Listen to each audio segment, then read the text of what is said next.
আজকের দিনে দাঁড়িয়ে আমাদের দেশের অনেকাংশ বাবা মারা যখন নিজেদের ছেলেমেয়েদের ক্রিকেট খেলা কিংবা ক্রিকেট খেলা দেখা বা ক্রিকেট নিয়ে চর্চা করাকে শুধুমাত্র সময়ের অপব্যবহার বলেই মনে করেন, তখন আপনি জানলে অবাক হবেন যে অস্ট্রেলিয়ান অনেক স্কুলে ক্রিকেটকে একটি ফর্মাল সাবজেক্ট হিসাবে তারা ইনক্লুড করতে চলেছে। হ্যাঁ, অস্ট্রেলিয়ার স্কুলের ছাত্রছাত্রীদের জন্য ক্রিকেট সাবজেক্টটা 9th এবং 10th স্ট্যান্ডার্ডের জন্য এজ এ ইলেকটিভ সাবজেক্ট হিসাবে উপলব্ধ থাকছে। তাদের এই প্রোগ্রামের মূল লক্ষ্য হলো ছাত্রছাত্রীদের ক্রিকেটের ইতিহাস থেকে ক্রিকেটের বিস্তার সম্পর্কে ধারণা দেওয়া থেকে শুরু করে কিছু এসেনশিয়াল লাইফ স্কিল যেমন ডিসিপ্লিন, লিডারশিপ এবং প্রবলেম সলভিং এর মতো স্কিলগুলো ছাত্রছাত্রীদের মধ্যে ডেভেলপ করে। তাছাড়াও তারা তাদের এই প্রোগ্রামের মধ্যে কিছু স্পেশালাইজ ট্রেনিং যেমন কোচিং এবং স্পোর্টস সাইকোলজি ইনক্লুড করার সিদ্ধান্ত নিয়েছে।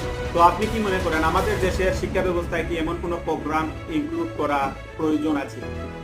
আর যদি এমন কোনো প্রোগ্রাম ইনক্লুড করা হয় আমাদের শিক্ষা ব্যবস্থায়, তাহলে আপনি এই ক্রিকেট নামক সাবজেক্টে আউট